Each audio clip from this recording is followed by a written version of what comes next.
যে যুগে এই young generation late night party, disco, club, pub এইসবে ঘুরে বেড়ায়, চুলে স্পাইক, হাতে বাইক, ভালো ক্যামেরাওয়ালা ফোন আর দামি দামি রঙিন বোতলে নিজেকে ডুবিয়ে রাখতে পছন্দ করে, অগুন্তি বাজে নেশায় আসক্ত হয়, সেই যুগে দাঁড়িয়ে আমাদের ইন্দ্র ভাই এই সোশ্যাল মিডিয়াকে বলুন, এই সমাজকে বলুন, প্রতিনিয়ত শিক্ষা দিয়ে চলেছে।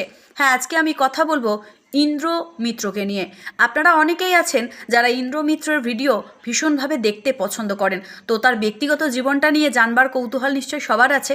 তবে আমি বিশেষ ব্যক্তিগত ক্ষেত্র তার তুলে ধরার চেষ্টা করব না, খুব সীমিত পরিমাণেই বলবো, যেগুলো শুনলে বা যেগুলো জানলে আপনারা একটু হলেও মোটিভেশন পাবেন। তো চলুন ইন্দ্র মিত্রকে নিয়ে কিছু কথা আজ বলা যাক। তো যেই ইন্দ্র মিত্রর ভিডিও আপনারা প্রতিনিয়ত দেখেন, সেই ইন্দ্র মিত্র হচ্ছে বাবা মায়ের সবথেকে বড় সন্তান। সংসারে আরও ভাই বোনেরা রয়েছে। ইন্দ্রর এই আধ্যাত্মিক জগতে আসা অনেক ছোটবেলা থেকে। যখন তাকে জিজ্ঞেস করা হয়েছিল যে আচ্ছা, তুমি এই আধ্যাত্মিক চেতনা বা ধর্মীয় জ্ঞান এগুলো কার থেকে মোটিভেশন পেয়ে বা কার থেকে অনুপ্রাণিত হয়ে এই জগৎটাকে বেছে নিয়েছিলে, তখন ওর প্রশ্নর উত্তর ছিল ওর বাবা। আমি তখন জিজ্ঞেস করেছিলাম, আচ্ছা তোমার বাবা এখন কোথায়? তখন ইন্দ্রমিত্র প্রশ্নের উত্তর ছিল, বাবা একটা রোড অ্যাক্সিডেন্টে মারা গিয়েছিলেন 2006 সাল। যতদিন বাবা ছিলেন ততদিন বাবার হাত ধরে এই আধ্যাত্মিক চেতনা, এই শ্রীমদ্ভগবদ্ গীতা পাঠ, এই সমস্ত কিছু নিয়েই ডুবে থাকে আমাদের ইন্দ্রমিত্র। এই যুগের ছেলে মেয়েদেরকে দেখবে রাত জেগে তারা ক্লাবে, পাবে, ডিস্কোতে যায়, কিন্তু এই ইন্দ্রমিত্র রাত 3:30 পর্যন্ত গীতা অধ্যয়ন করে। ভাবা যায়, একটা অল্প বয়সী ছেলে এই যুব সমাজের জন্য একটা ইন্সপিরেশন বলা যেতে পারে।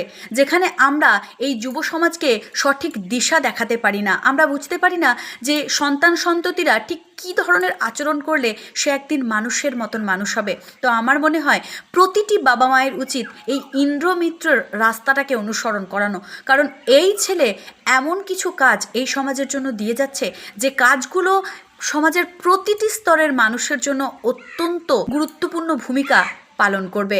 রাত 3টে পর্যন্ত কন্টিনিউয়াসলি সে গীতা পাঠ করে এবং তার মধ্যে কোনো রকম বাহ্যিক আড়ম্বরও আপনারা দেখতে পাবেন না।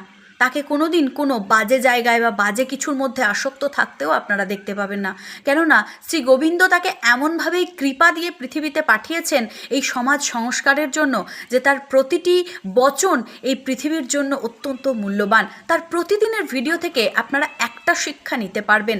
এই বাড়ির বড় ছেলে হওয়ার সুবাদে সংসারের অনেক অভাব অনটন তাকে পেরিয়ে আসতে হয়েছে। এমনও দিন গেছে যে ভাই বোনেদের